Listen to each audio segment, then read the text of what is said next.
So let me get this straight. The patient disappeared right as you were delivering the medicine. I know it's hard to believe, but that's exactly what happened.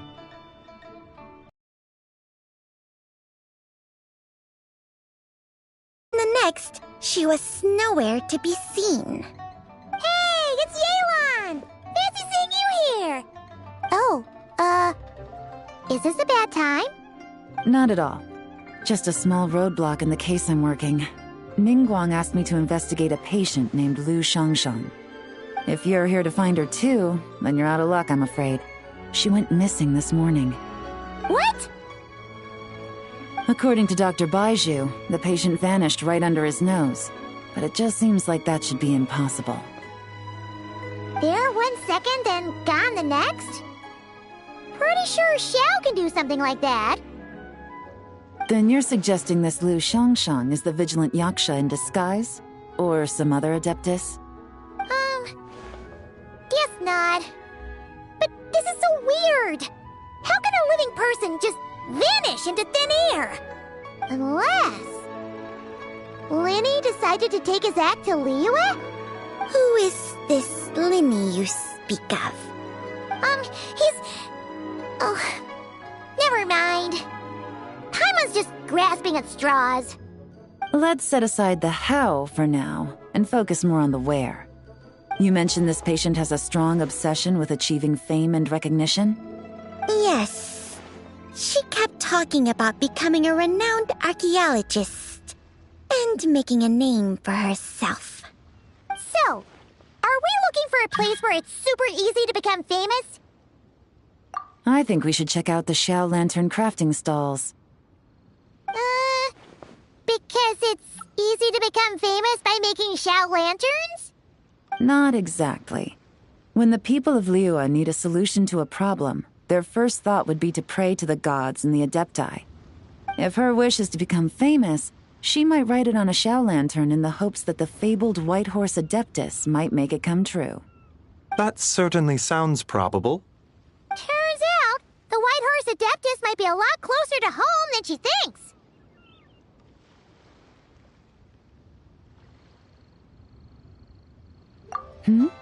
What was that? Nothing! Let's go check out those stalls!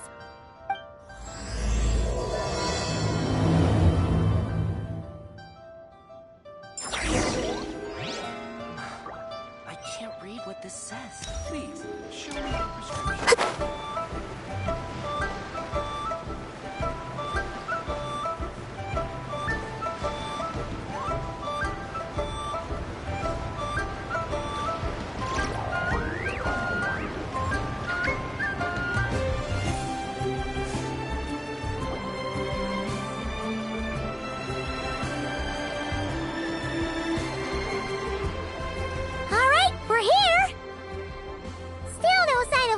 Shang, though. As long as you're patient enough, Paimon, you'll find that hunting down people is no different from hunting boars. We need to blend into the environment, or we risk alerting the target. So as far as everyone here is concerned, we're just ordinary tourists. Oh, okay. If we need to blend in, then let's make some Xiao lanterns and write our wishes down, like everyone else. What's your New Year's wish, Yelan? I haven't given it much thought.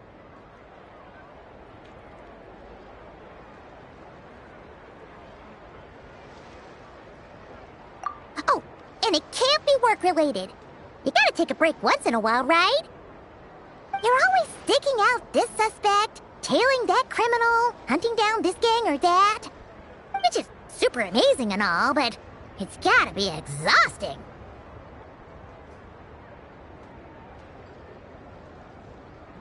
Really getting into this, huh? You said to blend in, right? Come on! It's all part of the act! So you gotta think of something! Then, I suppose, it'd be to go traveling, the next time I get the chance. Traveling? That's our bread and butter! Wanna join us? Thanks for the offer, but my desk is piled high with reports on your exploits. and that's not quite the kind of traveling I had in mind. I was thinking more the lie down and do absolutely nothing kind of travel. Ah, something a bit more easy and breezy, right? Hey, wait! We know just the place! The Easy Breeze Holiday Resort in Netland. It's super relaxing and full of fun activities. You've got the beautiful ocean and tons of cute little creatures called Asha. Seriously, you gotta go! I suppose I'll have to check it out. Hey guys, happy Lantern Rite. What a coincidence!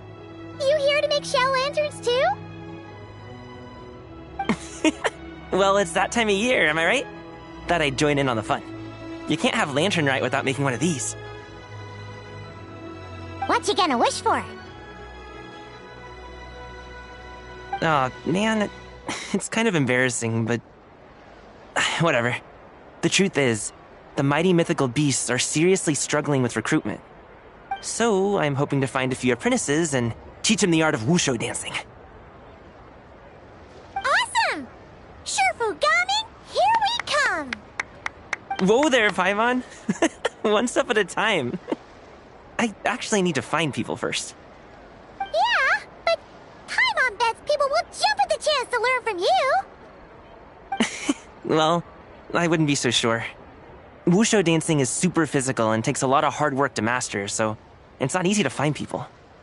At this point, if the Adepti can't help me, no one can. I'll do it! Huh? You just said you wanted an apprentice, right? Well, I'm offering. What do you think? Whoa, the White Horse Adeptus works faster than I thought. Traveler, it's her. Lu Shangsheng. Our target! Hey! Didn't you hear me? I said I wanted to be your apprentice! No need to shout. I heard you the first time. What's your name?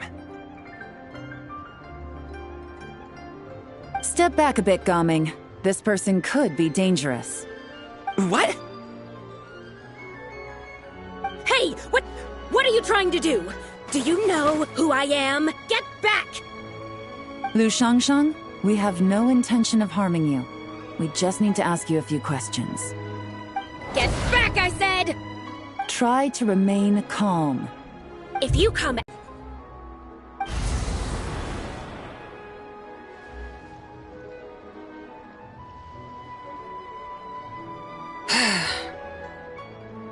Little wisp of a being. How are you able to see me? So what if I am? Leave at once! You, a mere mortal, whose own life hangs by a thread, would dare reach for the power of life and death? Unless you wish to be condemned to eternal damnation, you would do well to abandon this foolish endeavor. I shall speak on this. No further. Don't come any closer. How did I get here? Who are you people? Playing dumb, are we? Save it. We know you attacked those people at Wanmin Restaurant. What? No, I would never. You must be mistaking me for someone else. You don't remember. Of course not. How could I do such a thing? What about the photo you took near Chuang Terrace? What photo? What's going on? It's like she lost her memory or something. Well, this complicates... Where? That's weird. She seems so normal now, but she doesn't remember anything. This is just great. An apprentice falls right into my lap and now she's gone! Don't worry, Gaming. This is a special case. I'm sure you'll find one soon. Unless you're gonna pony up and offer a real solution, Paimon, I don't want to hear it. Gaming? What's up with... I'm done here! I'm gonna go find an apprentice, and I won't take no for an answer! Gaming, wait! Is it just Paimon, or was Gaming acting super weird just now? What? How do you know?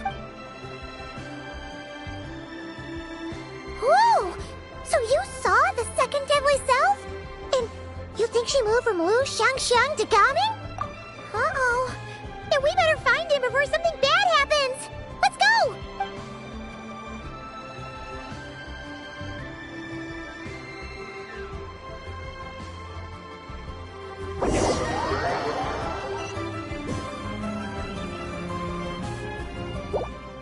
Alas, why must Cloud Retainer inflict such woe upon us, Mooncarver? By the order of Rex Lapis, we were supposed to make haste to the harbor to stand watch. Yet we arrived late, for you, in your inscrutable wisdom, chose that very moment to tend the mint. It is no wonder Cloud Retainer banished us to the wilderness in anger. A pity only that I, blameless as I am, was made to share in the punishment. Blameless indeed. You speak as if it was not you who decided to plant all that mint in the first place. Yet now, in its wretched state, overrun by blight and vermin, you would turn away? Utterly heartless, I say. Were I truly that heartless, would I have rescued those seedlings from this desolate wasteland, granting them haven in your hallowed garden? Alas, if blame must be laid, let it fall upon Cloud Retainer for failing to recognize the virtue of our plight. Ah, at last a sentiment with which I can agree. If ever Cloud Retainer is away, we should steal into her abode and plant a veritable field of mint. A tempting little ruse, is it not?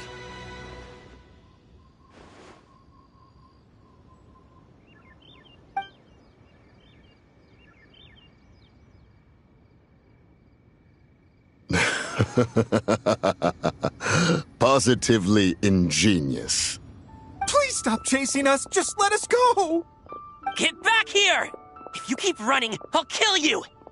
Please, we don't know anything about wushu dancing. Just leave us alone! What? You think I'm not good enough to teach you? Just agree to be my apprentices, and then we can talk. That child looks somewhat familiar. Ah, it appears to be the wushu dancer from Liyue Harbor. I have seen him perform on occasion. Come, let us take a closer look. Has trouble befallen you, young one?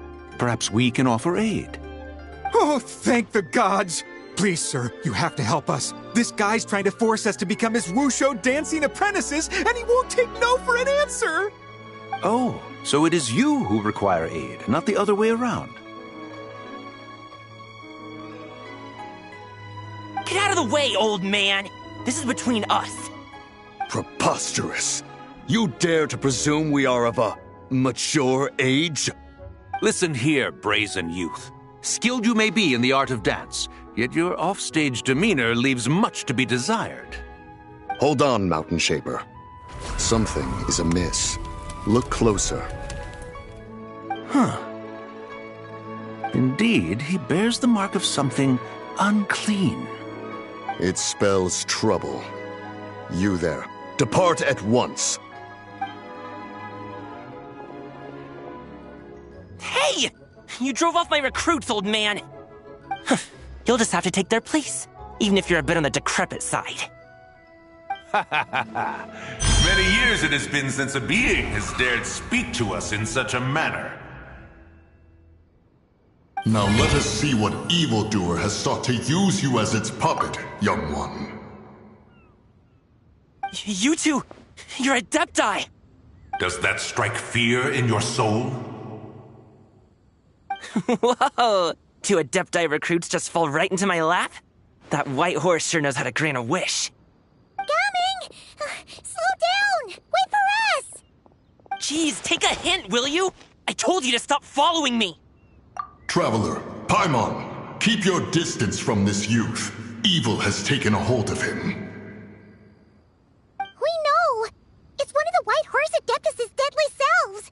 She's possessing Gaming! The White Horse Adeptus' deadly selves? Could it be that Rex Lapis called us to Liyue Harbor for this very reason? Hey! What are you two whispering about over there? Who's gonna be first apprentice and who's gonna be second? It doesn't matter! I'm not the kind of Sufu who plays favorites. Insolent spirit!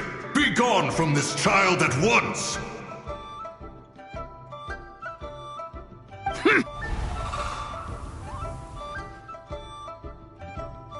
Little mite of a mortal.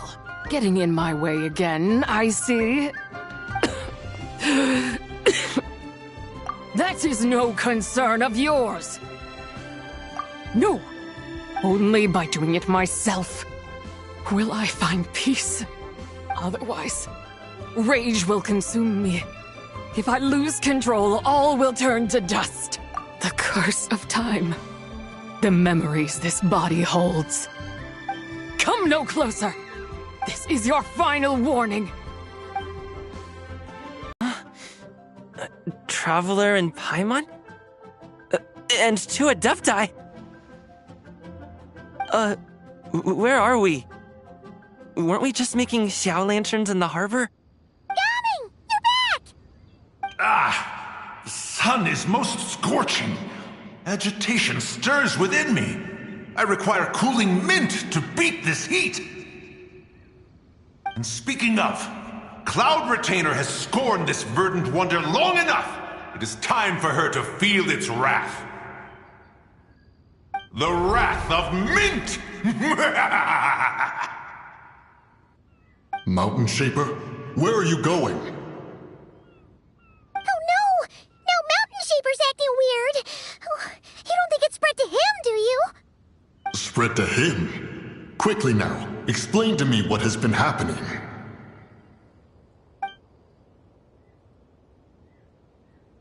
What? Was I really that rude? Jeez, someone get my dad to throw a slipper at me. I'm so... Whoa! You okay, Gaming? He is fine. It is simply exhaustion. But to think Mountain Shaper would succumb to something like this, it is most unexpected. So, what do we do? We can't just leave Gaming like this, but we can't ignore Mountain Shaper either, right? My cultivation level rivals that of Mountain Shaper. Were I to give chase, Zizha would but flee from his form and take refuge in mine. Seek out Streetward Rambler. Cloud Retainer and the Conqueror of Demons should be with her. I shall take this child back to the harbor and join you post-haste. Whoa! What are all the Adepti doing together? Rex Lapis charged us with keeping watch over Liyue Harbor should danger rear its head. I dare say this is the very crisis he anticipated. Come, we must devise a strategy before confronting Zizha.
The White Horse Adeptus? You mean the mysterious white mare that aided Rex Lapis during the Archon War? Even if it's not her, there must be some connection. She always avoided us back then, and I never knew why. Rex Lapis's recent trip seems to be related to this person as well. Xianyun! Madam Ping! Xiao! Great! You're out here! Ah, Traveler. It has been quite some time. Oh, happy Lanturn Rite, Paimon. You're as lively as I remember. I trust things have been well. Sorry, Madam Ping. No time to catch up. Something terrible has happened. What is it? Has Mountain Shaper gotten himself into trouble? Mooncarver is here with you, but he is not.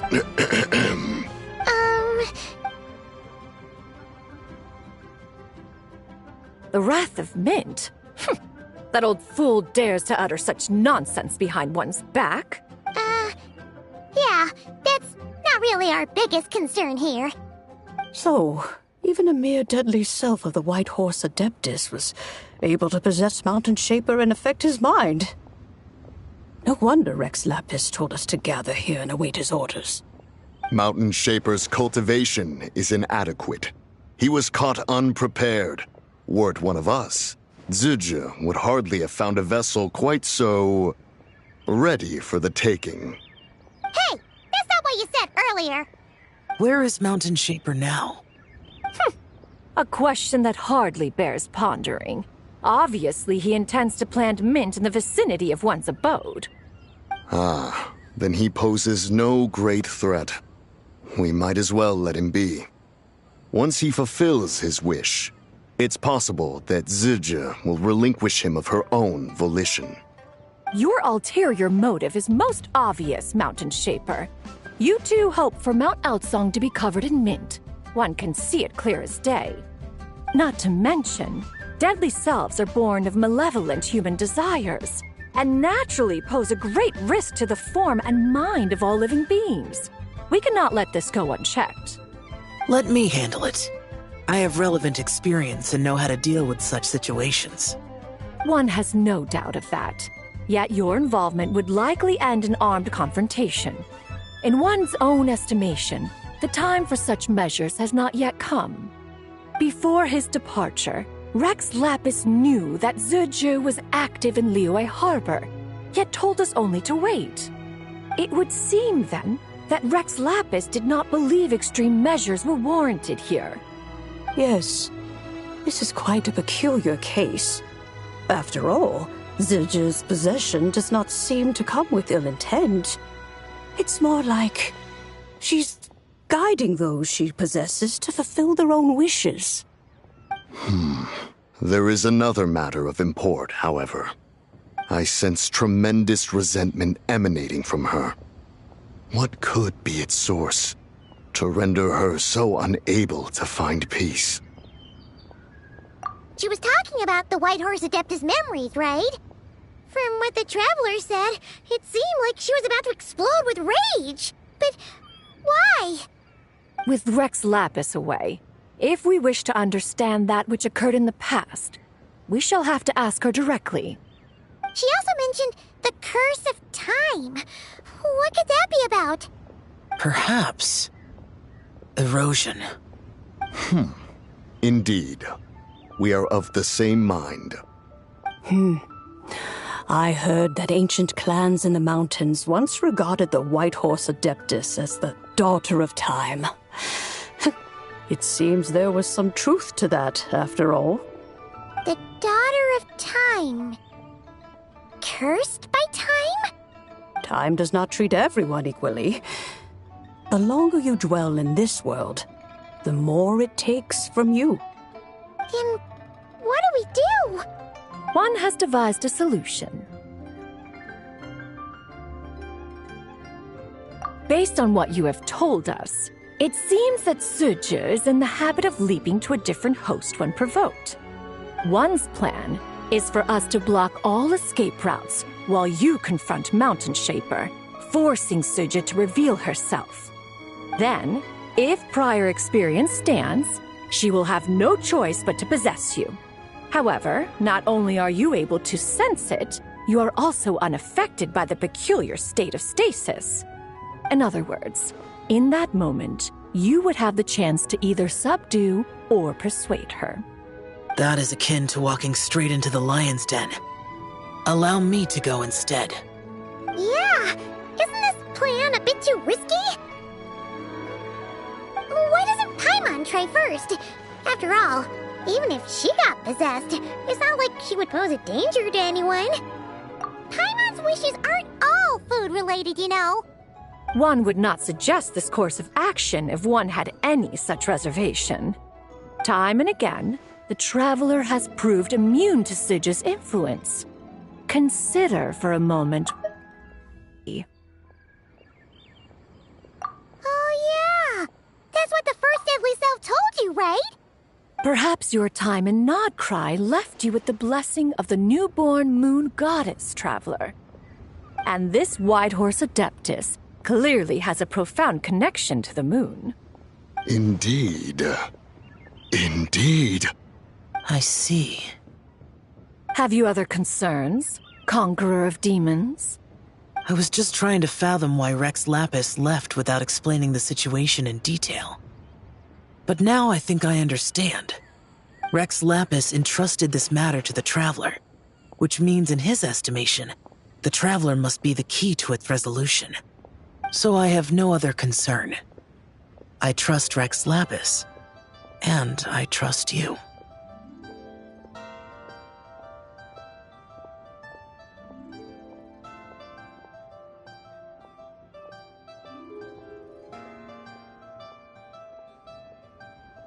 Then we are all in agreement on proceeding with this plan? Very well. We should depart at once, lest we lose our chance. Let us see whether that old fool truly dares to face one's abode with Mint.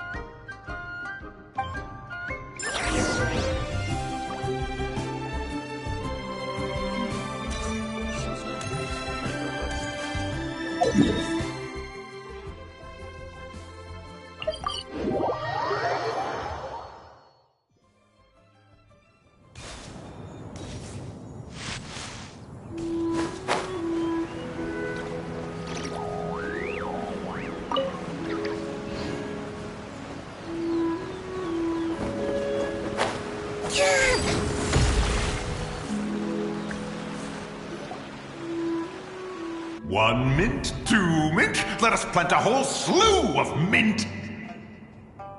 Once I reach 10,000, Cloud Retainer's abode shall be Mount Outsong no more, but rather Mount Mintsong!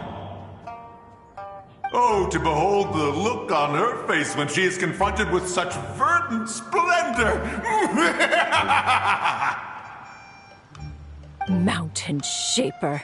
You dare disturb the tranquility of one's abode! Do not take personal offense, Cloud Retainer. He is not in control of his faculties. Exactly. Let it go this once. Zidja is the one driving him to do this. Huh? But Zidja just helps people fulfill their own wishes and desires. Not now, Paimon. Oops. Sorry, Mountain Shaper. Paimon might have just thrown you under the bus. When he wakes up, we shall have words. Everyone, to your positions.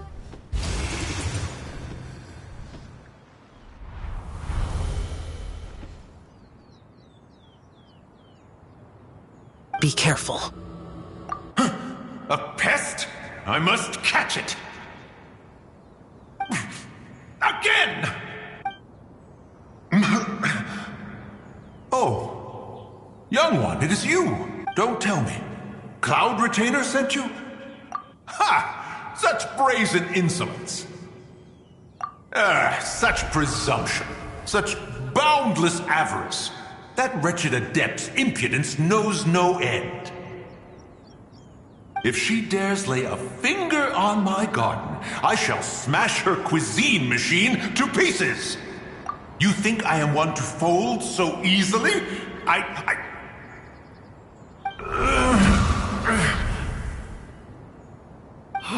Insolent mortal! Time and again, you interfere in that which is beyond you. You make it exceedingly difficult to contain my rage. You have no conception of that which you seek. It is forbidden! You know nothing of my past. My warning was given. The cost entwined with this is beyond what you can bear. Stubborn mortal! You... Very well. If death is what you seek, who am I not to oblige? Come, let us see the extent of your resolve. Your wish is to behold the curse of time and the memories of this form? Then, let it be granted.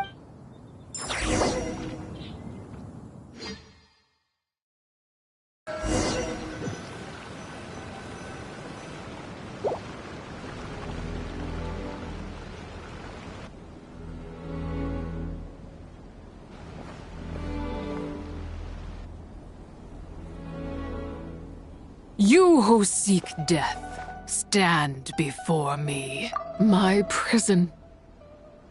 I was merely a trace of impure energy within Zapai's immortal body. When her soul was shattered, it should have been the end of me.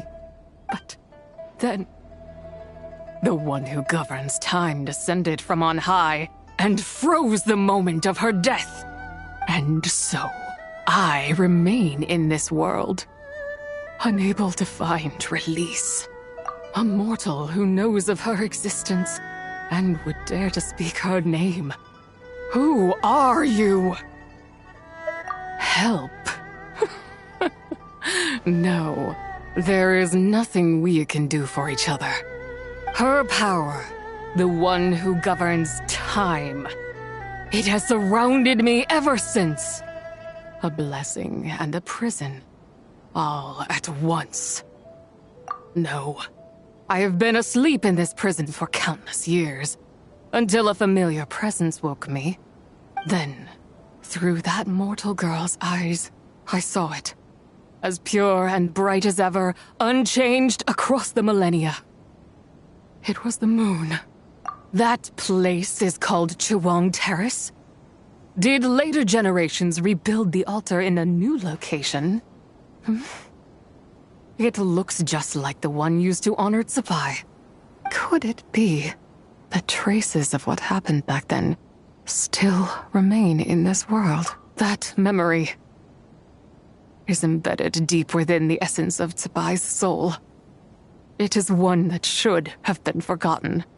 Yet, it is precisely that which haunts my every waking moment, fuels my rage, and denies me a modicum of peace. Now you, a mere mortal, come to seek that which is forbidden. So, let us see whether the fire that fuels your ambition is a hero's wisdom, or a fool's courage.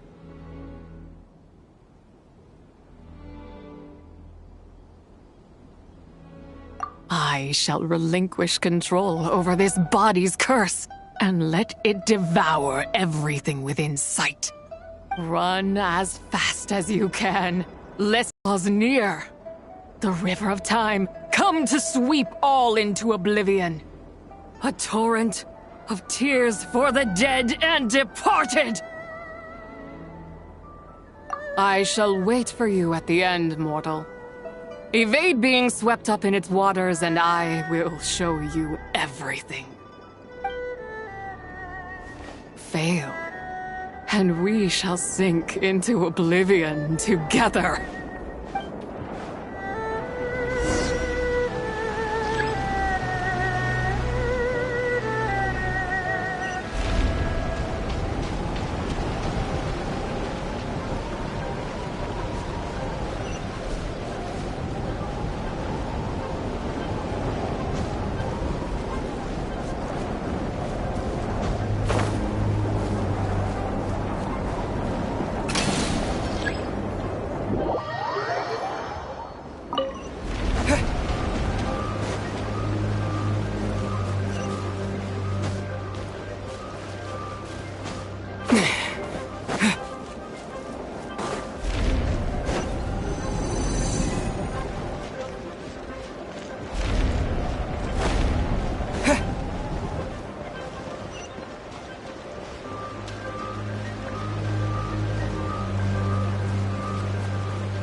I did not expect that you would make it to the end.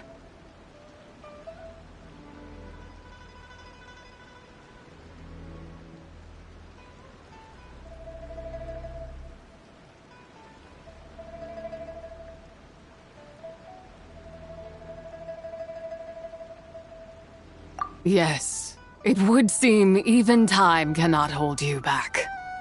In that case, perhaps this truth is one you can bear. Come, let your wish be granted.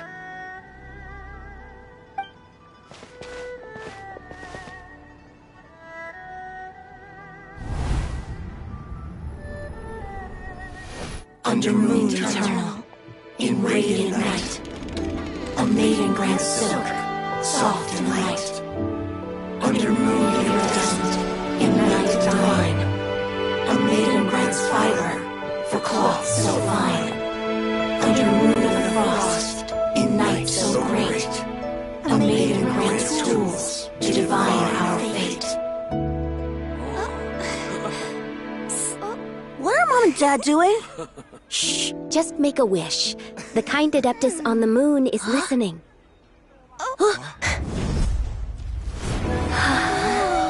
Look, it's Lady Tsubai. Wow, Lady Tsubai? Is she powerful? Of course.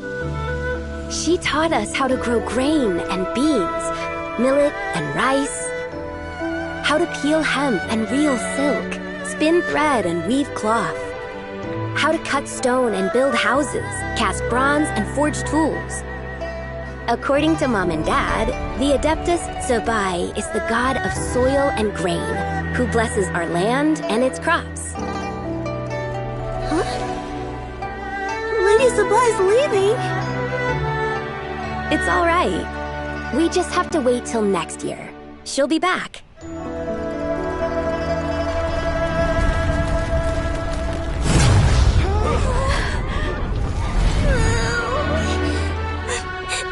Mom and Dad are gone. Why hasn't Lady Tsubai returned? She'll come. We just have to believe. What is that?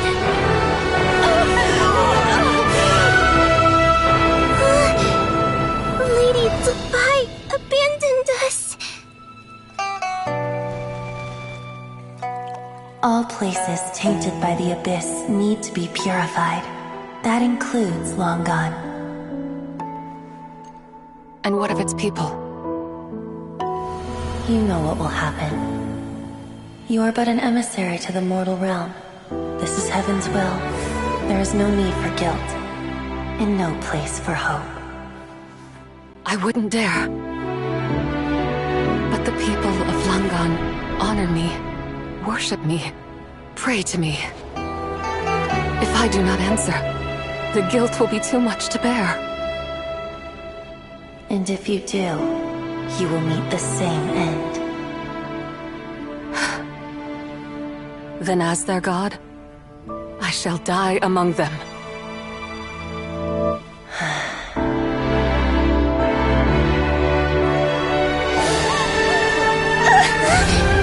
Look! Lady Tsubai came to save us! I knew she wouldn't abandon us! Run!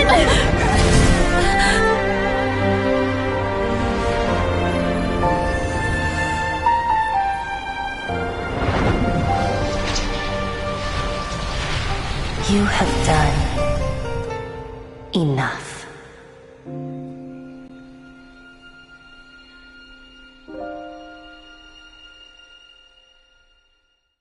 Now you know the truth. These are the memories that suffocate me where I stand and crush me under their weight.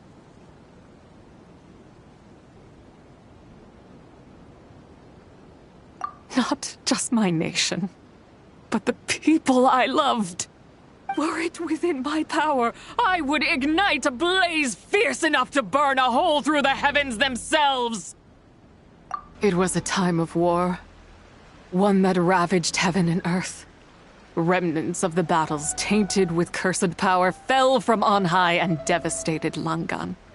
The heavens decreed that the tainted filth had to be cleansed. no matter the cost. If I just had more time, I could have helped more people to escape. But it wasn't enough. I just needed a bit more, and they all could have survived.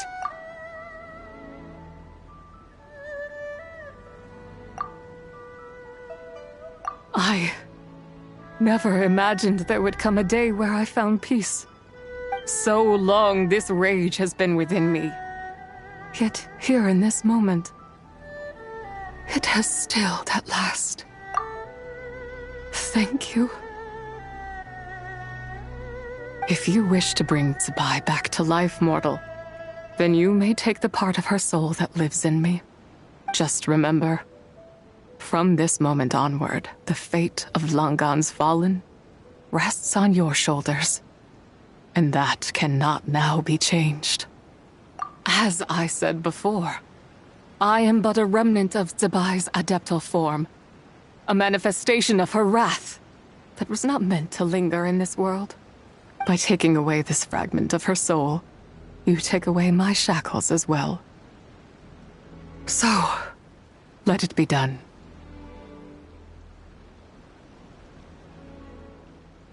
Ah, it's your turn to grant one of my wishes, is it? Very well. In regard to my fate, and that of Langan's fallen, I know there is little I can demand of you. However, should another raise a war banner against the heavens someday, let my name be set upon its cloth. I ask for this, and nothing more. Now, take what you came for. I was a lone moon, shrouded and dimmed in cloud-veiled night. Now darkness breaks, free and unburdened. I reclaim my light.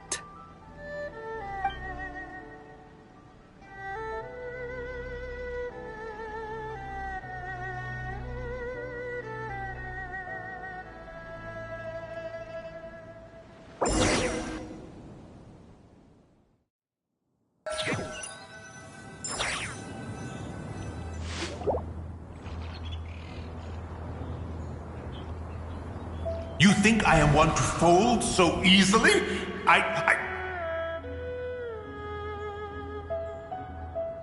Ah, young one. What brings you here? My, what exquisite mint seedlings. Was it you who planted them? I had not taken you for one so versed in the horticultural arts. I must insist that you visit Mount Hulao. There is much we could learn from one another. Ah, but this is Cloud Retainer's abode. She does not appreciate the verdant wonder that is mint. We should leave at once. If she sees us here, there is little I can do to protect you. You weren't? Was it Mooncarver then? My, what nerve he has. What? Looks like Mountain Shaper is back to normal. Has the matter with Zizhi been resolved, then? Wow, that was fast. That took, what, like, a second? A second to us, perhaps. But for the Traveler, I imagine it felt much longer than that. One's plan was most successful, then. And you're all right, Traveler. You don't feel strange in any way?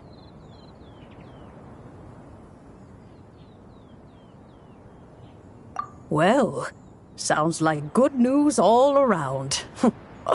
I'm glad this matter is resolved. What is this matter you speak of? The possession of that mortal child? The matter of Zizhi may have been resolved, but there is another that is far from over.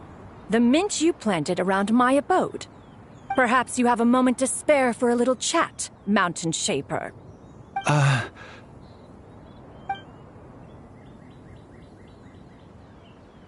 You seem reluctant to talk in detail about what happened with Zizhi.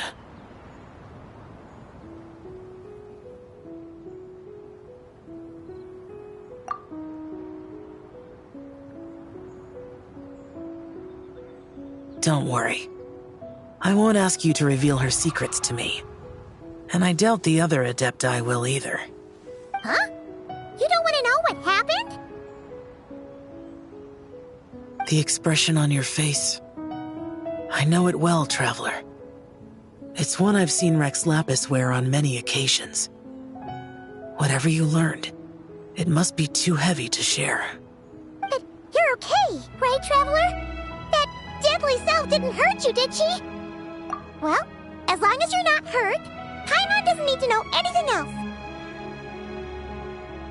Even so, I hope you feel like you can entrust me with it. If I learned anything from our time together, it's that one should not have to shoulder such a weight alone. Not to mention that certain knowledge brings danger in its wake. I would never want you to feel forced to be the sole keeper of such secrets. Yeah, kind of like how one person can't finish a whole slime, you know? Better to grab a bunch of friends and eat it all together.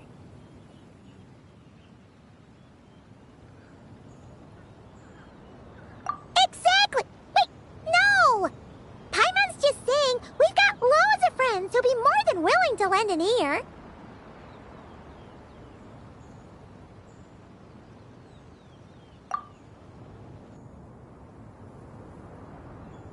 I never knew there was such a tragic chapter in the ancient past of this land.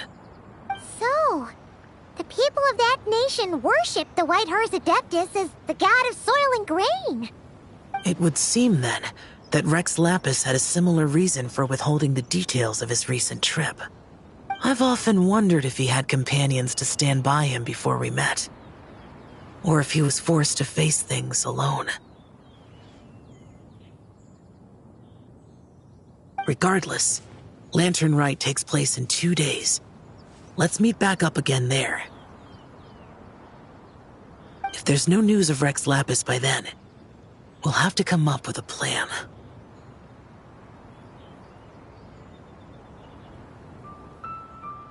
Fingers crossed it all goes well.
Would you like to go moon gazing? It's time to meet back up with Xiao. Let's head to Mount Outsong.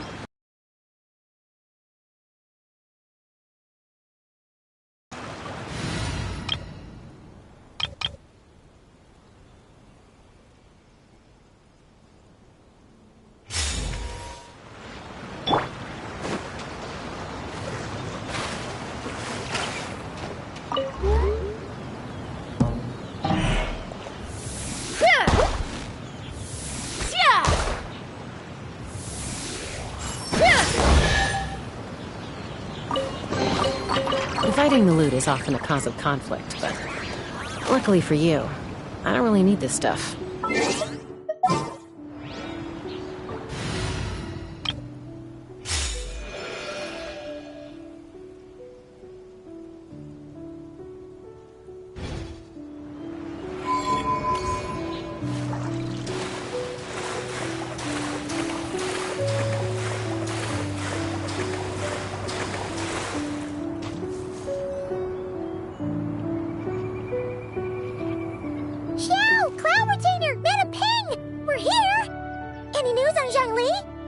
Wait, are we missing 2 Adepti?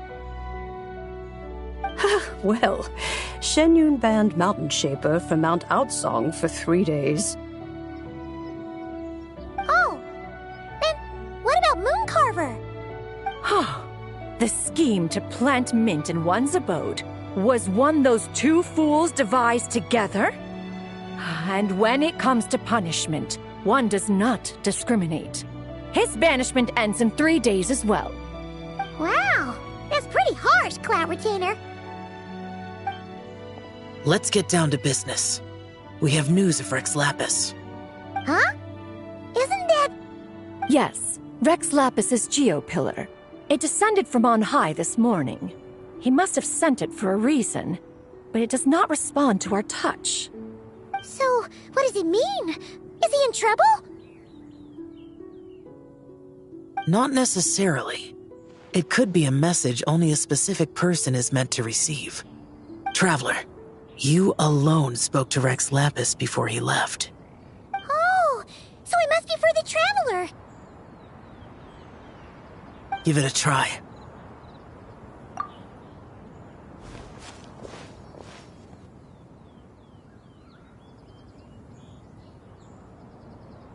Come to the spring on Mount Qingze. I have left an entrance for you.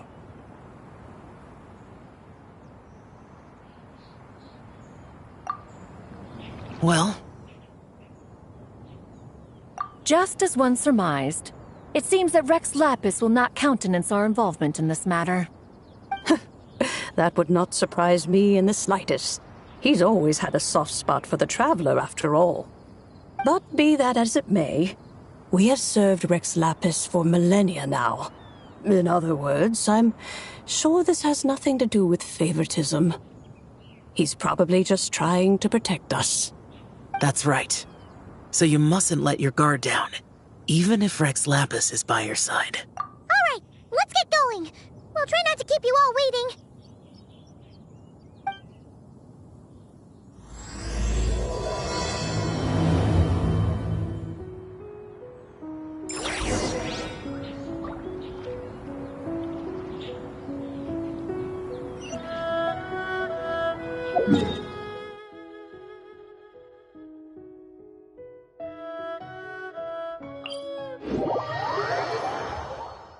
Taking shelter and listening to the rain cleanse the earth makes me feel safe. Like being home.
Keep your eyes peeled.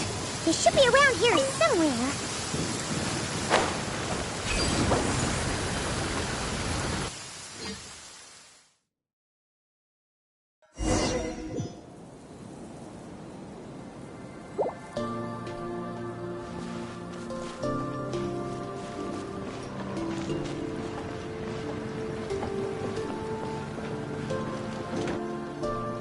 Who could have imagined that the once mighty Geo Archon might end up so, sitting on a humble stool in the woods, quietly weaving moon lanterns?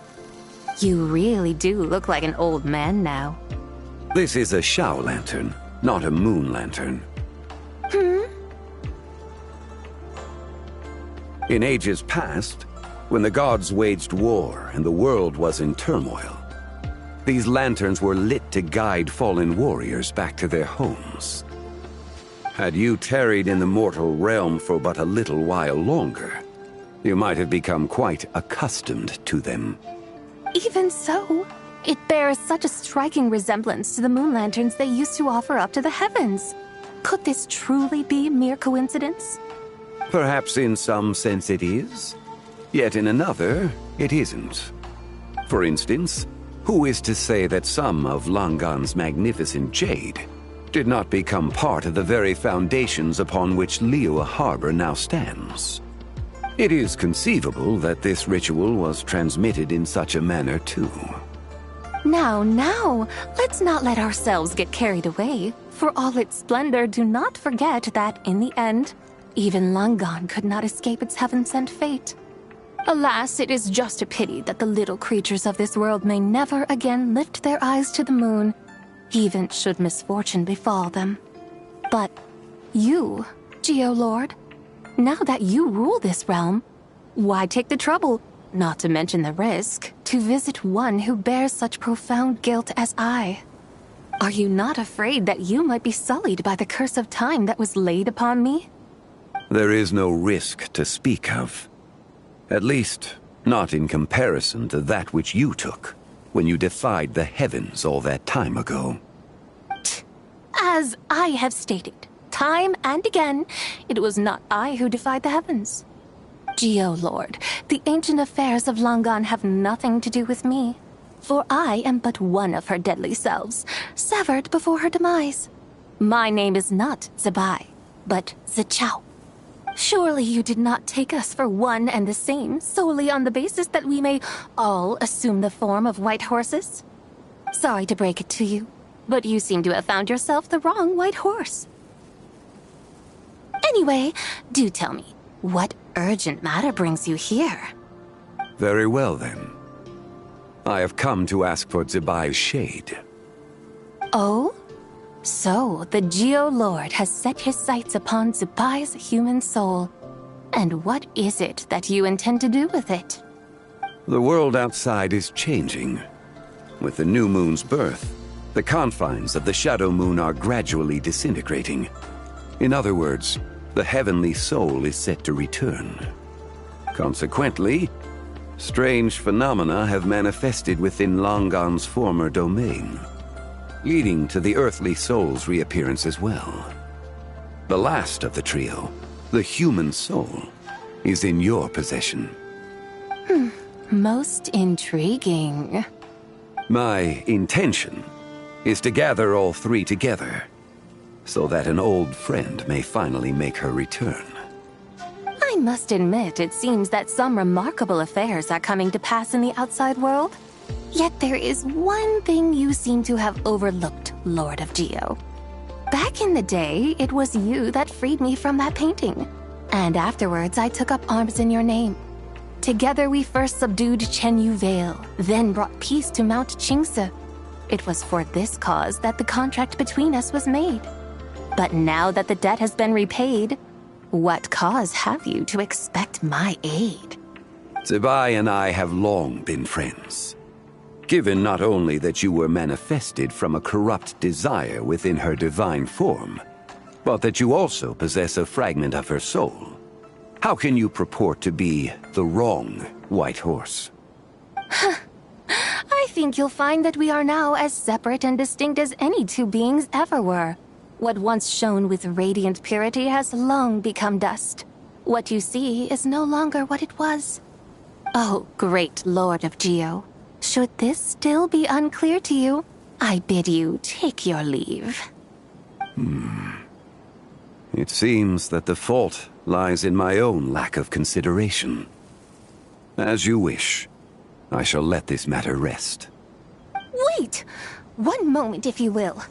Should this not be your opportunity to propose a new contract? The part where you make me an offer I simply couldn't refuse?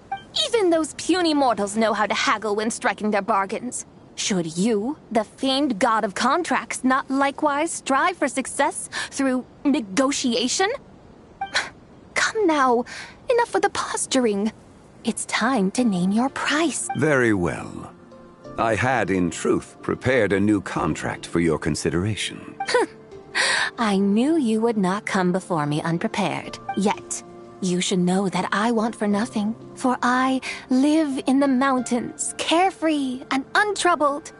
Occasionally, I even find sport in teasing the mortals who stumble into my presence. Then why persist in telling them those ancient stories? I speak of what transpired before the sky collapsed and the earth sank into itself. That is merely my way of passing the time.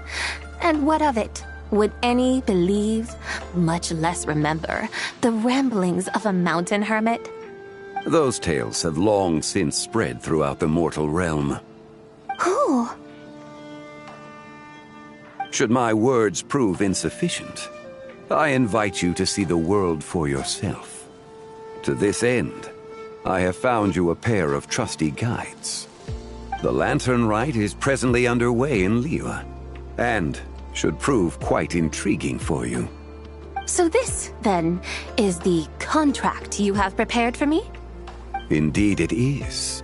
Think of it as a contract for a one-day festive excursion. Surely you do not hope to offer this in exchange for Tsubai's shade. The foundation of my very existence for a little excursion seems a little steep, wouldn't you say? Why not see for yourself? You can always decide afterwards. The final determination, of course, shall rest with you. Is that so? Then perhaps this deal might not be entirely off the table after all. Where then are these guides of which you speak? Hey, it's Xiangli! Oh, we've been looking for you everywhere. We thought you might have gone missing. You're here. So these are my guides. Well, well. They certainly look the part, I'll give you that. Guides? Oh, you poor innocent little creatures. The benevolent Lord of Geo has sold you to me, which means that for the rest of this day, you belong to me. Sold us to you? Just what have you gotten us into, Xiangli? The situation is not quite as dire as that would sound. I ask only that you accompany my Adeptus friend on a tour of Liyue. I would suspect that depends on how well you entertain me. Entertain you?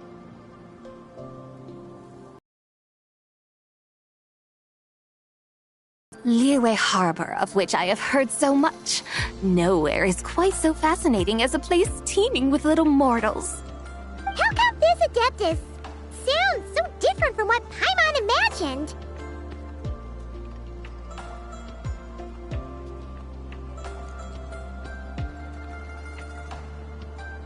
Okay, we'll take care of it. Get ready to find out why they call Paimon the best travel guide in all of Tibet.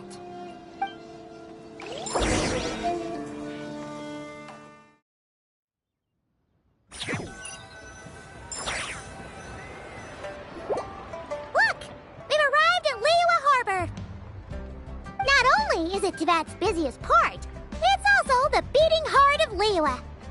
So, dear Madam Adeptus, where would you like to go first? With humble fare and wine to sip, in comfort clothed and soul at ease, one eats, and all the heart's ills cease. So we're heading straight for the good stuff? Well, you're in luck, because Paimon's an expert when it comes to food. There are two main cooking styles in Liyue. Li cuisine, which is all about mountain delicacies, and Yue cuisine, which is centered on seafood. The most famous restaurants are Liuli Pavilion and Shinyue Kiosk. Oh, now Paimon's starting to drool. Yes, our only option is to go try them both. 2 meals, back to back. Both sound like excellent options to me. Are these the kind of establishments that most people might visit on a regular basis? Not exactly. Both Liyue cuisine and Yue cuisine are known for their pricey ingredients. Definitely not what you'd call the budget options. But don't you worry about that. Just think of it as Zhang Li's little treat. Come on, aren't you supposed to be pals with Hu Tao? I'm unsure we can afford to spend a little more of her mora at least. Hey, all Paimon wants is to provide our Adeptus with the best possible experience here. Don't you want that too? Both certainly sound like worthy choices. Just now, though, I happened to see a porter pass this way. Where might individuals like him go to? A hungry porter, huh? Oh! Paimon knows just the place! Yep. Nothing fancy schmancy there. Just tasty dishes made with simple ingredients in a variety of different styles. Most importantly, it's great value for money, too. No wonder everyone loves it, huh? Oh, and the owner happens to be a good friend of ours, too. One mean restaurant. Yes, even the name itself feels lively and down to earth. All right, let's make it our first stop. Yippee! That's a great choice, too. Alrighty, let's head over there right away. Paimon can't wait to dig in. Waming Restaurant, here we come.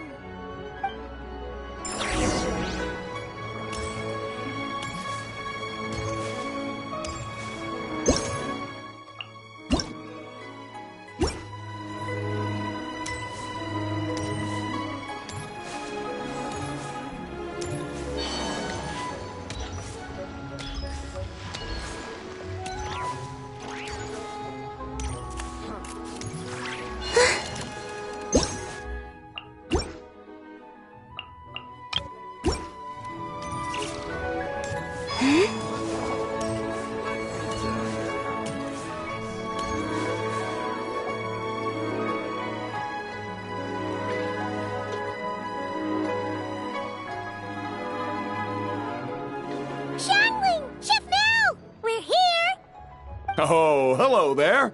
What a surprise to see you two. Welcome, welcome. Hey there, Traveler and Paimon. We're a little busy today, so grab a table while you still can. But I don't think I've met this lady before. Is she a new friend? You could say that. Oh, I see. Well, hey there. A friend of the Traveler's a friend of mine, too. Don't worry, we'll take good care of you. Just order whatever you want, it's on the house. By the way, I'm Zhangling. I cook here at Wanmin Restaurant. What's your name? Miss Xiangling, have you ever heard of the White Horse Adeptus? Of course. What about her? I am her, and she is me. Huh? You mean you're an Adeptus? Oh, you young'uns crack me up. Come on, Xiangling. You've got to keep up with the times. Haven't you heard of cosplay? It's like a role-playing game where you dress up as famous characters and pretend to be them. Seriously, it's all the rage, and it looks like this young lady is quite the expert. Your friends sure keep their fingers on the pulse, huh, Traveler? Wow, Dad. Didn't know you were so tuned in. But how come I haven't heard about it? You gotta listen to our customers. Didn't I tell you to spend less time chasing after wild vegetables and more time making friends? You're even more out of touch than I am. Hey, I like making friends too. Isn't that what I'm doing right now? Anyway, even if it is just a costume, is it alright if I still call you White Horse Adeptus? Of course it's alright, because that's exactly who I am. Okay. I can see you're really committed to the role.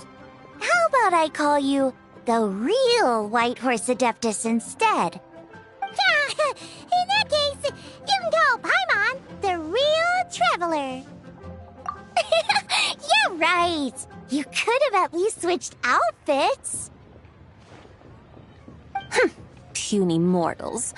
Nevertheless, I suppose it might be amusing to indulge in your little charade for a while, at least. All right, go grab yourselves a table. I'll come take your order in a bit.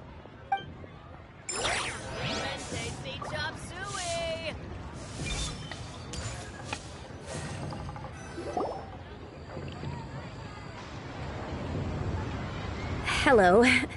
May I ask if Miss Xiongling and Chef Mao are here? Yeah, they're just over there. Wait a sec. Aren't you? So, what would you like to... You're... Hello, Miss Xiongling. It's me, Lu Xiongxiong, the one who broke some stuff here at your restaurant a few days ago. I just wanted you to know how sorry I am. I honestly don't know what came over me. Please, please forgive me. Oh, it's you. You really gave me a fright that day, young lady. You didn't actually get food poisoning from our black-back perch stew, right? Come on, Dad. She's come to say sorry. It's all right, Miss Lu. You must have been feeling a bit off that day. You're looking so much better now, though. Why don't you grab a table, too? This one's on the house. No, I couldn't possibly. Hey, it's totally okay. We all feel under the weather sometimes, especially when we're away from home. Go on, find yourself a... yikes. Looks like all the tables are taken. Wanna come sit with us? We've got an extra seat over here. Thanks, guys. So what would you like to eat today? Feel free to order anything you like. I should very much like to sample your renowned poisonous blackback perch stew. It wasn't poisoned. That was all on me. So that's one portion of blackback perch stew. How about you guys? Paimon wants...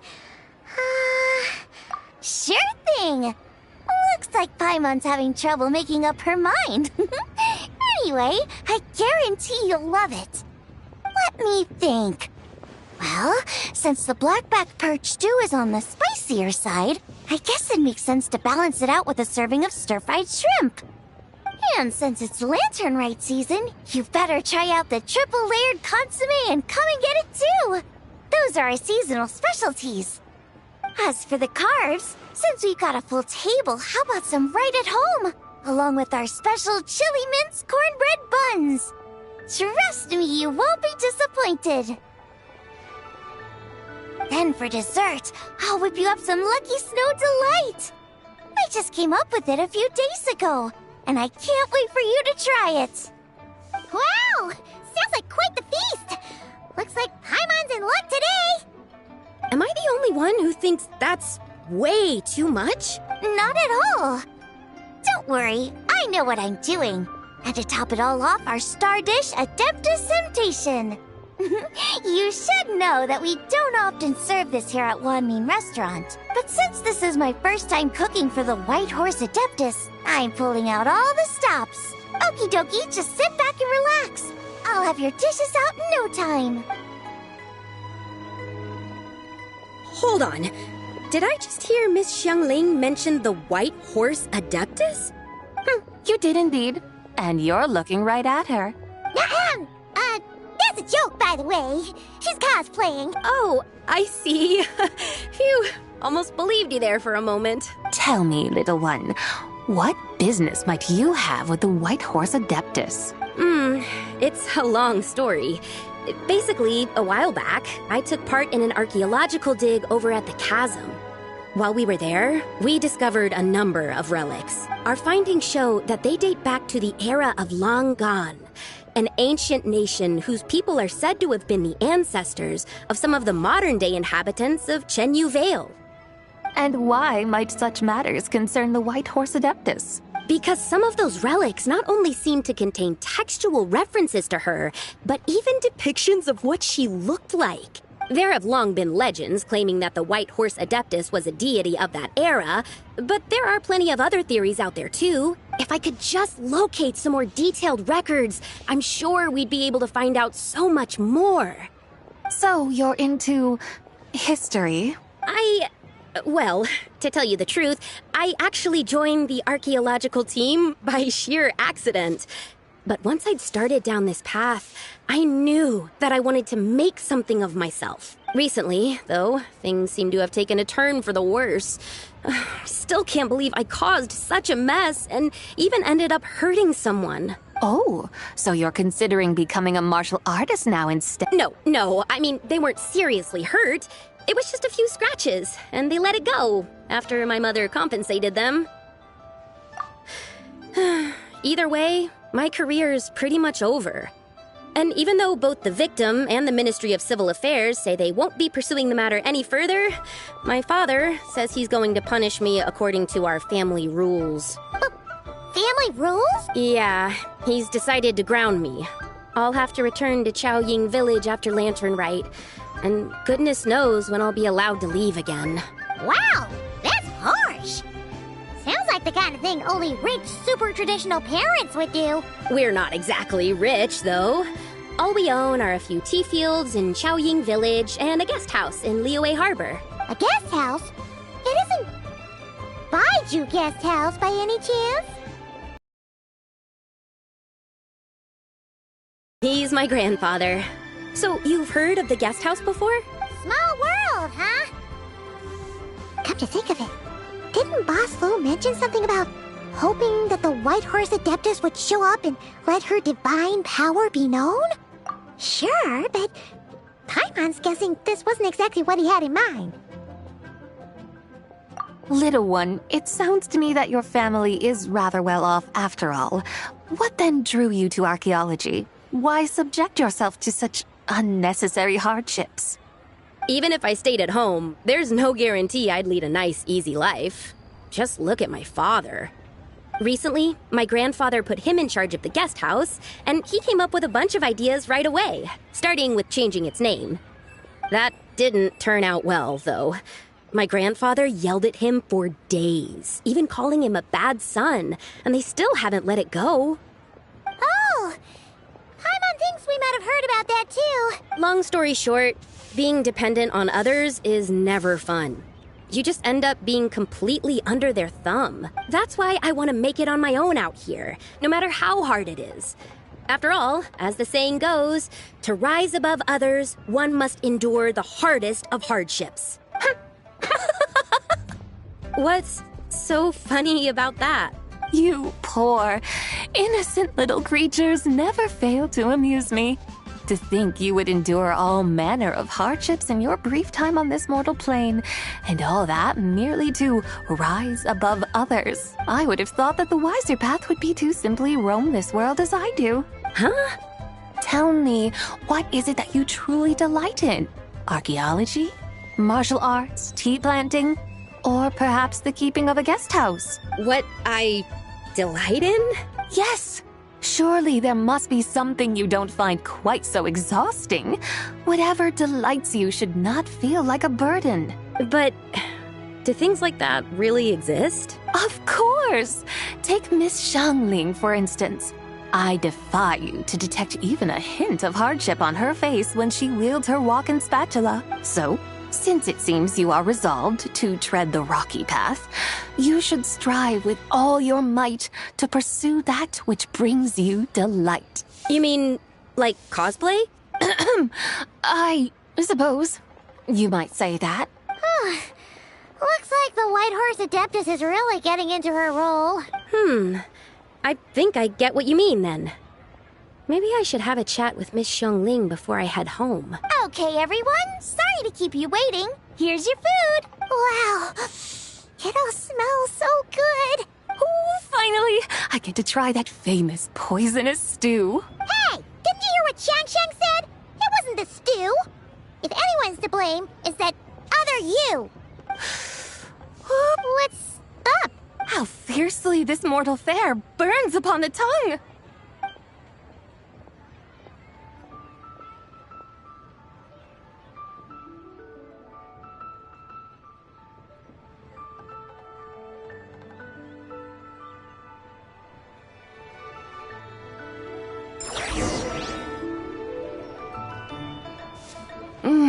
Most satisfying as poisonous stews go.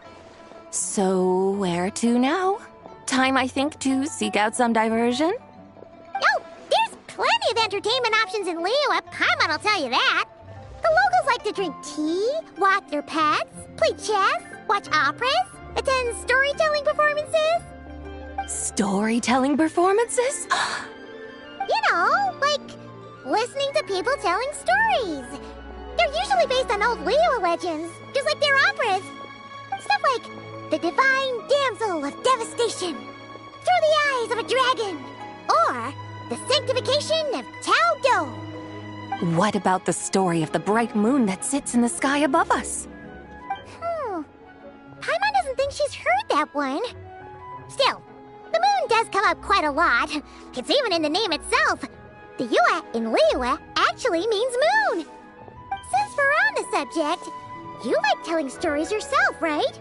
Why don't we go check it out? In that case, I'll have to trouble the two of you to lead the way. Awesome! Let's go! Third round knockout, here we come! Liyue's really got a lot going for it. Yep.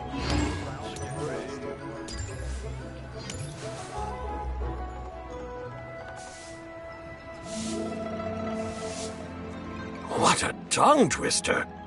I'd have made a complete fool of myself if I tried to say it on stage without practicing it first. Huh! Call yourself Iron Tongue, Tien. Wobbly Tongue Tien, more like.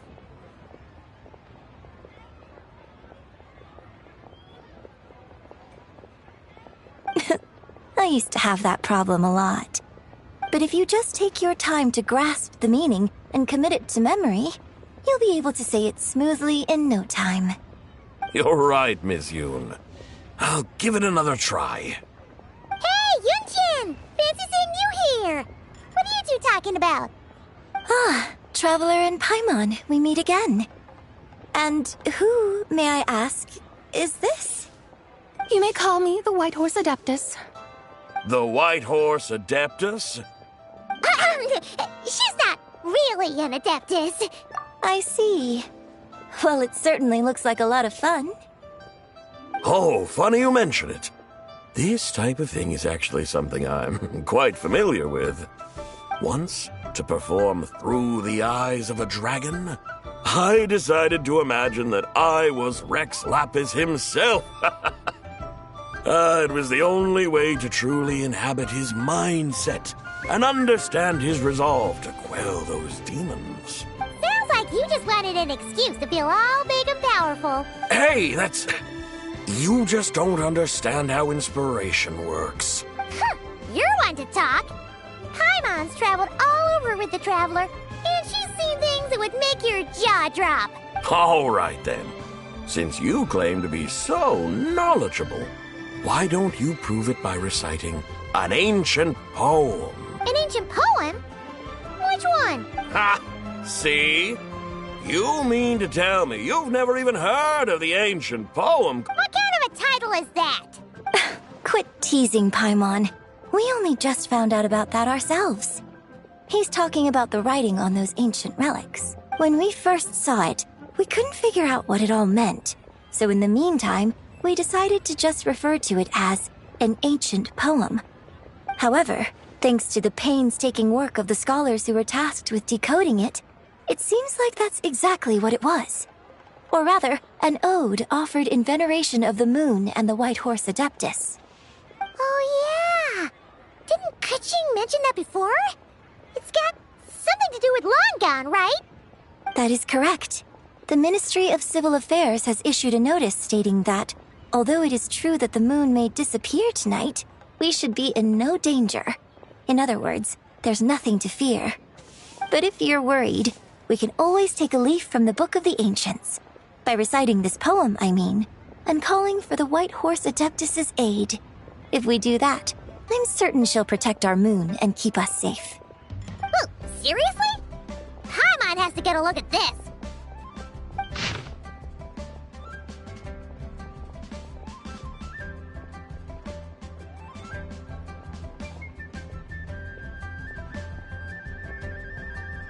Under moon eternal in radiant night, A maiden grant silk, soft and light? What in Tibet's that supposed to mean? Under moon, iridescent, in night divine. Blah blah blah, something cloth so fine. Something about fields being plowed, something else about seeds being sown from the earth. Seriously? What is this? The fields are plowed, the seeds are sown, and from the earth, life is grown. Whoa! You did that without even looking! Bravo! Bravo! We have an expert in our midst. Looks like this young lady really does know her role inside out. If I didn't know any better, I'd have taken her for the real deal. That's because I am the real deal. That's the spirit. This is exactly the kind of mindset I was talking about. Behold, mortals, I am none other than the indomitable Rex Lapis himself. Kneel before my godly splendor. Believe me, young lady, I know exactly why you do it. Back in the day, I was just like you. I must say you are rather amusing as mortals go. Miss White Horse Adeptus, it is a great pleasure to make your acquaintance today. I have some questions regarding the poem, and I was wondering, perhaps, if you might be able to shed some light on it? You want me to explain the full meaning of its verses? Your guidance would be much appreciated. Fascinating. Tell me, do all the people of Liyue still express such reverence for the ancient ways? Well, it's true that we hold a deep fondness for our history, but it is hardly our only pursuit. One of my good friends, for instance, is even more devoted to the modern Fontanian art of rock and roll. Exactly! And don't forget, great practitioners of the role-playing arts walk among us too. People like me and you, young lady. Yes. So rather than placing too much emphasis on our reverence for the ancient ways, it might be better to say that here in Liyue, 100 passions bloom, each with a voice of its own. I see. Then, I suppose it wouldn't do any harm for me to enlighten you. In truth, it is but a simple poem of blessings. Its meaning is this. As the eternal moon rises in the night sky, a maiden adorned with lustrous jade descends upon the earth.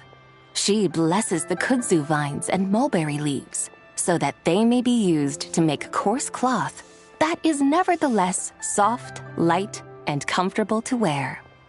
As the iridescent moon rises in the night sky, a maiden adorned with lustrous jade descends upon the earth. She blesses the kudzu vines and hemp, so that they may be used to make fine, luxurious cloth. As the frost moon rises in the night sky, a maiden adorned with lustrous jade descends upon the earth. She blesses the mugwort and artemisia, so that they may be perfect for divination. So she really did come down from the moon? She shows the people how to use the plow and spade to purge the land of weeds, till the soil, and heap up the earth to make it fertile.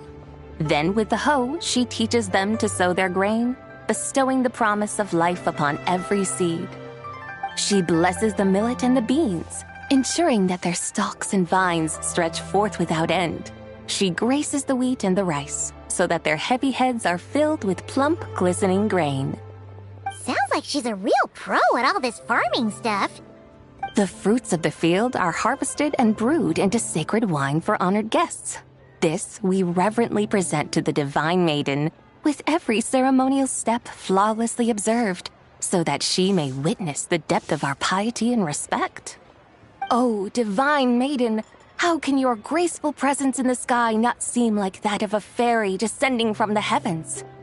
Oh, divine maiden, how does your pure and radiant form not resemble the guardian spirit of our land? I send my heart's desire, ascending to the heavens, beseeching you to grant us good fortune and blessings in the coming year. Huh? So, that's that supposed to mean? I find myself speechless. Moved beyond the power of words to convey. Oh, young lady, you have shown me the heights to which a true role player might aspire. A truly remarkable performance. I did not anticipate that anyone could unravel this poem with such depth and clarity, and so soon after the Ministry of Civil Affairs noticed, too. I'd even begun to consider myself somewhat versed in the matter, but as they say, there's always someone more knowledgeable out there. Allow me to extend my thanks to you, Miss Whitehorse Adeptus. You are far too humble, young one. I must confess, it is I who have been surprised, not only by you, but also by this Liyue harbor of the present day. Ah, so you're not from Liyue. And what, may I ask, has surprised you about it? Oh, it's nothing really. Just some old memories scattered here and there. Very well, my guides. I suppose it is time we set forth on the next part of our excursion. I'd like to go see that wharf now. What say the two of you? No problem! We'll take you wherever you want. Oh, leaving so soon? Before you go, allow me to introduce myself. I am Yunjin, director of the Yunhan Opera Troupe. May I ask your name in return?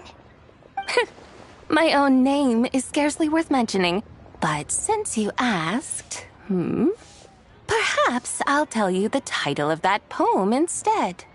Huh? So, it isn't actually called an ancient poem? Of course not. Its real title is Odes of Long Zabai. Odes of Long Zabai. All right then, until we meet again.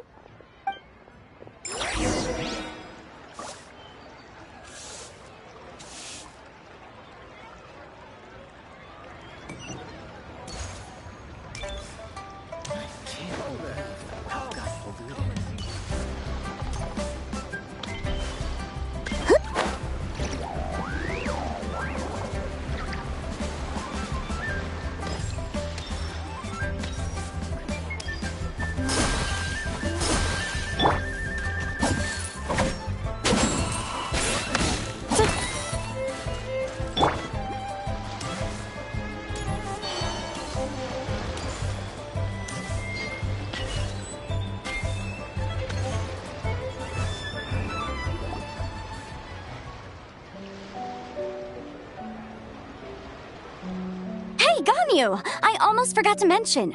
On my recent trip to Nodcry, I came across something really fascinating in the Frostmoon Scion's library. I found records in their collection of another divine envoy living on the moon. A divine envoy on the moon? You don't think it could have been referring to the White Horse Adeptus too, do you? No way to say for sure. Still, the similarities between our legends are intriguing, to say the least. Isn't it amazing? Especially when you consider how far apart we are. It truly is. We might live in different lands, but when we look up at the night sky, we all see the same moon and stars. Right? It's like we're all bound together, no matter where we are. When you think of it like that, it's almost as if our friends from other nations will be right here celebrating with us. Isn't that a wonderful thought? No wonder you were so excited to go see the giant lantern when you first got back. Sounds like you're a real fan of the White Horse Adeptus, huh? I guess you could say that. Just a pity she's so elusive. Even Granny's never met her, you know? Maybe she really is just a legend after all. Hey, Yanfei and Ganyu! Trust, Paimon. The White Horse Adeptus is as real can be. Huh? Oh, look! It's the Traveler and Paimon! Feels like I haven't seen you two in, like, forever. Hey, you two. Happy Lantern Rite. Did I hear you right just now, Paimon? Does that mean you've actually seen the White Horse Adeptus? She has indeed. And now, so have you. And You are? Why, who else? The White Horse Adeptus, of course! Could you maybe start with something else next time? You're the White Horse Adeptus? That's right. Allow Paimon to introduce you to our new friend, Zichao. She's been low-key obsessed with cosplaying the White Horse Adeptus ever since we met her. I see. Well then, greetings, Miss Zichao. My name is Yanfei, and recently I've been low-key obsessed with learning everything I can about the White Horse Adeptus. I'm sure the two of you will get along like a house on... I'm Ganyu. So, Miss Zichao, you must be here to see the giant lantern too, right? Hmm? A horse-shaped Zhao lantern? Is that what I think it is? That's right! A lantern made to honor the White Horse Adeptus herself. Isn't it gorgeous? Huh? What are you laughing at? Both the lantern and myself. What do you mean? Oh, this lantern truly is an artistic masterpiece. But tell me this, have any of you ever seen a horse before? Come to think of it, Paimon can't remember ever actually seeing one herself. What about you, Traveler? Oh, this horse appears to be mid-trot, but it has adopted what is called a lateral gait, where the legs on one side of the body move together in unison. A rather rare sight indeed. Just now, I suddenly pictured myself, I mean, the White Horse Adeptus running the same way. The image was so absurd, I could barely contain my mirth. Oh, really? I never knew that. You learn something every day, huh? Oh, come on! It's basically a giant piece of fan art! Who cares if it's different than the original?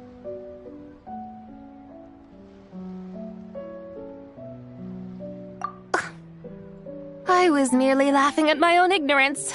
I came here thinking that the White Horse Adeptus's tale had been long forgotten. Yet here I am, gazing upon a lantern made in her honor.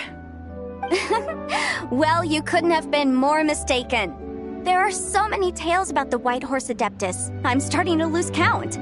Just off the top of my head... Just so you know, Yanfei, we've heard it all like a million times before. Uh-huh.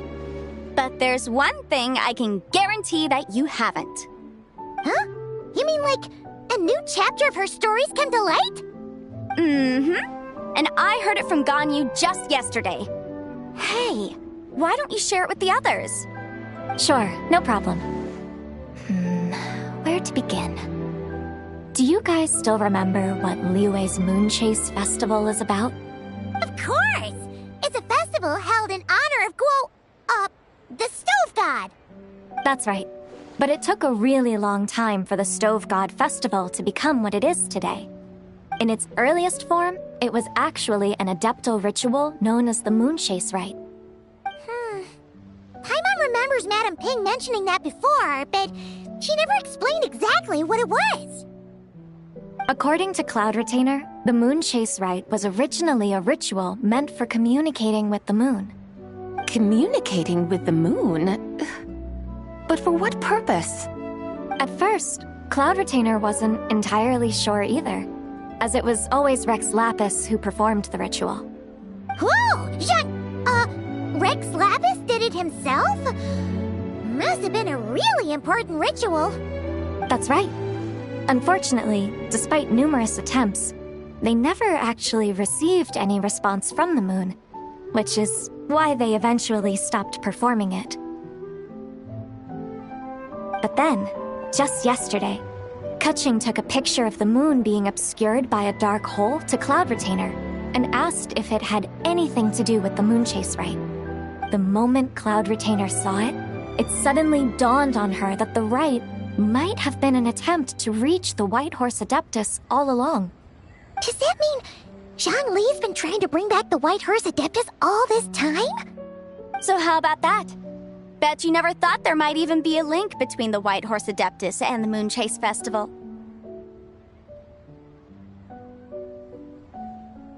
If Kutching hadn't taken that picture to Cloud Retainer, we would never have known any of this. This is probably what Kutching was referring to that day when she mentioned there were some ideas she wanted to follow up on. So, Geo Archon. All this time, you've been striving to awaken her. Huh? What do you mean, awaken? Nothing. What I truly meant to say was, this new insight you've provided has been truly eye-opening. Oh, by the way, my trusty guides, I've been meaning to ask, where in Liyue Harbor might one enjoy an expansive scenic view? Huh? We're off to the next stop already? But Paimon's barely done digesting that lore bomb just now. All the more reason to find the right spot to let it sink in. Oh, so that's what you're up to. A tour of Liyue Harbor? In that case, if you're looking for a spot with a panoramic view, I'd recommend Yujing Terrace. That's a great idea! Since the terrace is on higher ground, the sea view from up there's so much better. Great! Well, the Lanturn Rite's about to start, so we should get back to Granny's now.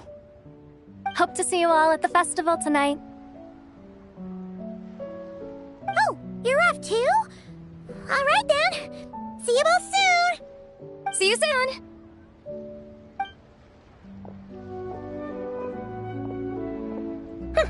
Very well, my guides. What are we waiting for? Okay, you're the boss. Yujing Terrace it is. After all, the customer's always right. Something else you needed to do? Oh, Paimon likes that idea. And what, may I ask, is a photo? It's this awesome invention that lets you record moments in the blink of an eye. Except, you've gotta try not to actually blink. Oh? What must I do in preparation then? Nothing. All you gotta do is choose a pose. The Traveler will handle everything else.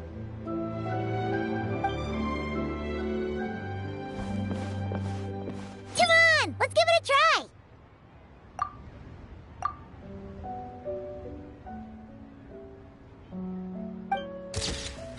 Look! We got a great picture! Paimon's gonna call it The White Horse Adeptus Meets the White Horse Adeptus in Liyue Harbor. Huh. They've even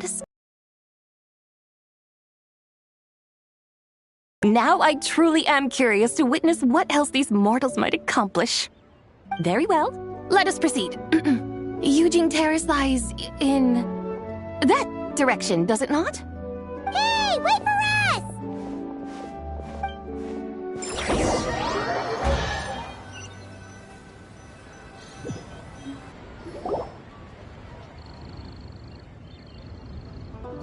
Truly a marvelous view if ever there was one. It seems the charm of this Liyue Harbor is only heightened by the sun's dying light. And soon, people will start releasing their shell lanterns to mark the most important day of the year. Practically everyone will be with their friends and family, eating a big meal, chatting, and even setting off fireworks. Trust Paimon, it'll look even more amazing then. What do you say? Want to stay to see that? No need. Let us bring this weary day to a close. Weary day? You mean you didn't enjoy your tour? I had imagined you would arrange for me to witness some grand spectacle. Perhaps the descent of divine beings, the manifestation of the sacred before mortal eyes, or the appearance of a selfless hero come to aid the helpless and downtrodden. Or, should that not come to pass, then at the very least spend a little more coin. For that, it seems, is how one finds true enjoyment. Alas, but there was none of these. Instead, we merely filled our bellies, listened to tales, and gazed upon a crude imitation of my likeness. And now the sun begins its descent. What a day of quiet tedium. Well, we're so sorry. If we'd known that was what you wanted, we'd have done it all differently. fault for not making the customer's requirements clear. Well, it's too late now. Do you still believe I would part with that soul fragment, now so intertwined with my very being? But...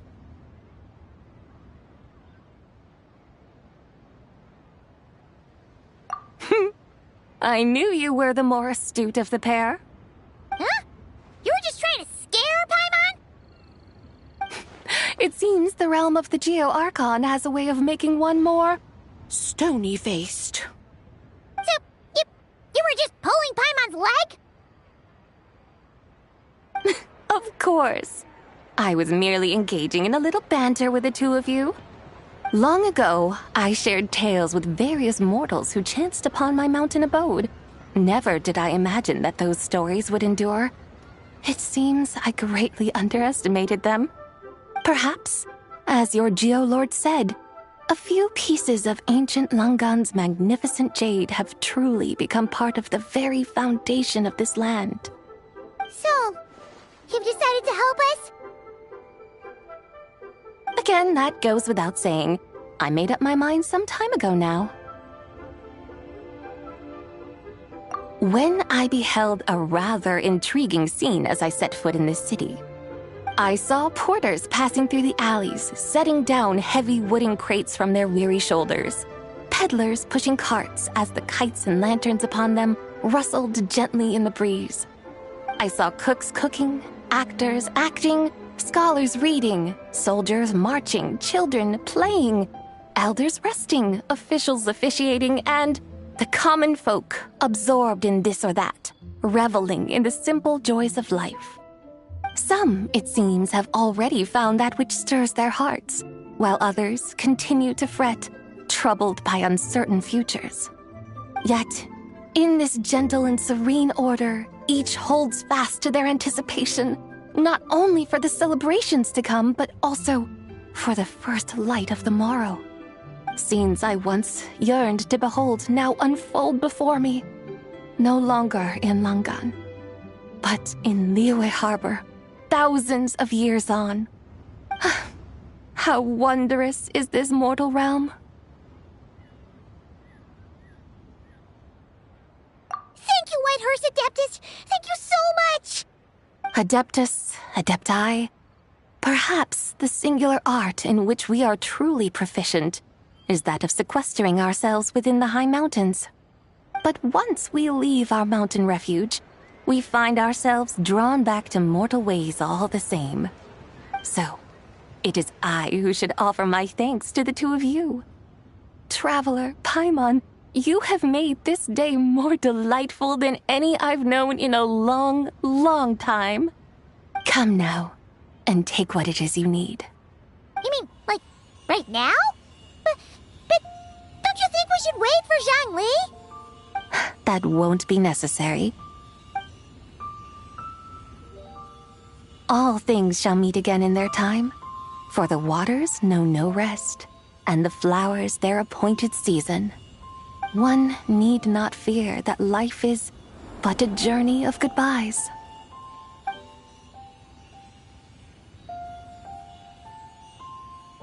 Is she gone?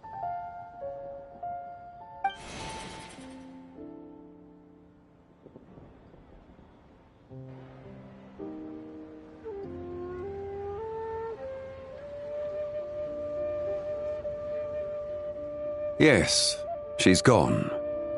A deadly self is formed from the body's impure vapors, so naturally it cannot survive long in this world. Had it not been sustained by the remnant of Zibai's soul, it would have faded away a long time past. Now that the remnant is gone, it has severed its ties to the mortal world. Zhangli! When did you get here? A while ago. Paimon would have thought you'd at least want to say goodbye.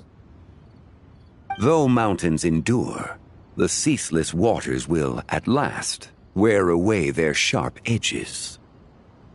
Thus must I meet the marks wrought upon her by the ruler of time with great caution.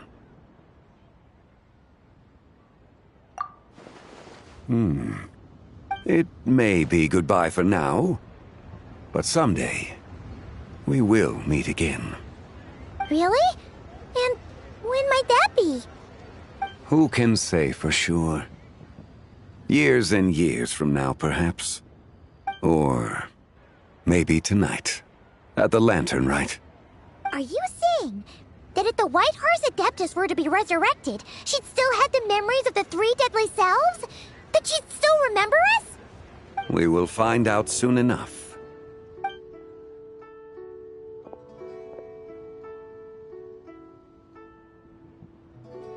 It is time. The rite is about to begin.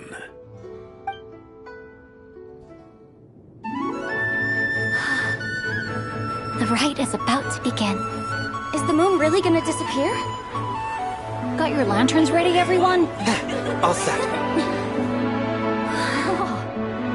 Might be about time to put eyes to the sky. Wouldn't you say, Tianchuan? Look!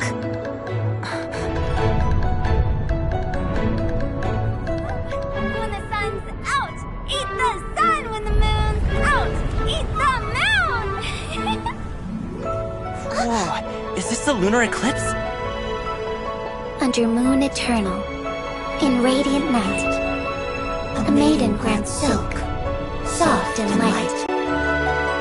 Under moon iridescent, in night divine, a maiden grants fiber for cloth so fine. Under moon of frost, in night so great, a maiden grants tools to divine our fate. The fields are plowed, the seeds are sown, and from the earth, life is grown. The seedlings stretch, the crops do rise, and all unfolds before our eyes. Fruits are gathered, sweet wine is poured. These gifts we offer to our Lord. Pure is heaven, so fair and bright, she shines as light in this dark night. And with her does this, wish take flight.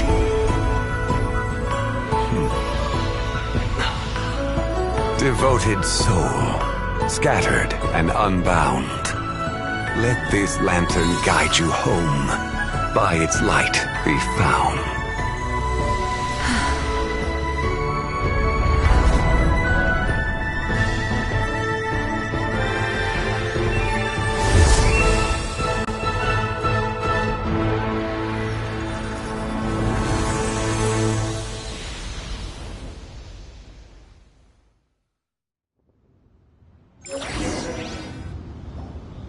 Did we do it?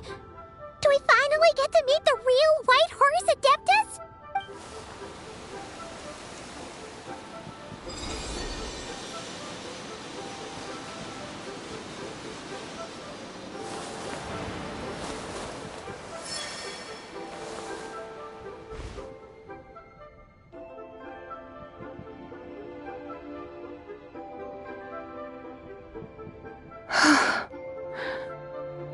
This place. Where am I? A familiar land, now known by the name of Liyue. Liyue? The peaks adorn the clouded moon. Then, who might you be? Oh no! She seems to have lost all her memories after all. And those countless lights in the sky. What are they? These lights, each like a dwelling in glad accord, usher in this day of joyous rebirth. And whose rebirth might that be? That of my old friend, Zibai. Zibai? Yeah, that's you! Don't you remember anything at all? That's... me? Oh, yes. The envoy of the Lunar Palace, my name. Then... you must be... the Lord of Geo, Heaven's Star. Many years have passed since we last saw one another. Zibai, my friend. Welcome home. Home?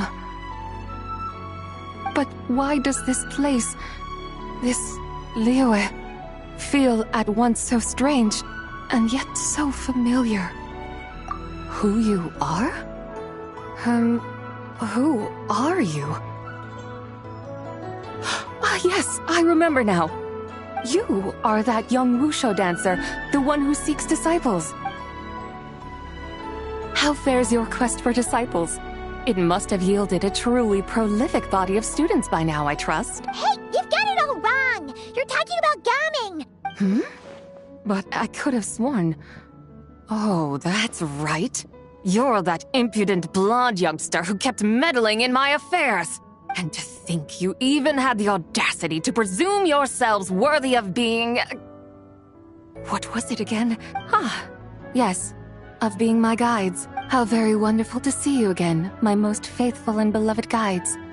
I trust all has been well in my absence? Well, she finally got it right. But that sudden mood swing felt even weirder. It's like her head's packed full of slimes. It is possible that her cells have not yet settled. After all, they've only just been brought back together. It may be some time before she fully recovers. Huh? You mean, kinda like she's still half asleep? That I cannot say for certain. Perhaps a few days.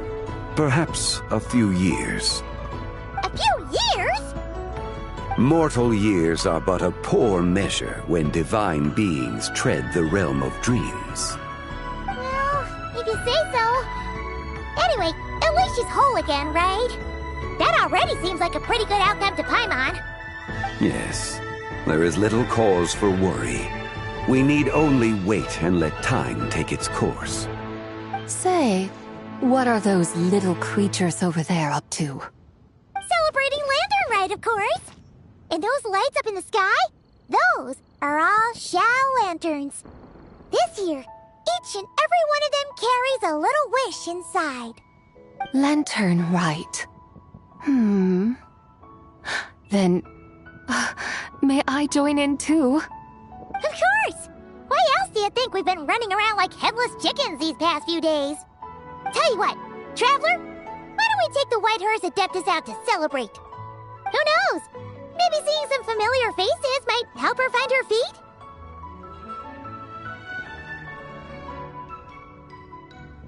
Hey, Zhangli! You've got some time on your hands now, right? Why don't you come along with us? By no means a bad idea, Paimon. Oh, and Sabai, before Paimon forgets, when we meet the others later, remember to wish them a happy Lanturn Rite! Happy... Lanturn Rite? Happy Lanturn Rite! Yes!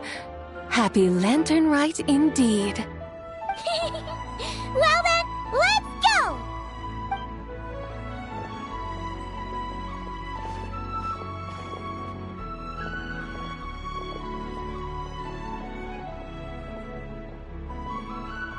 Lanturn Rite. A night of joy, reunion, and moonlit blessings for all.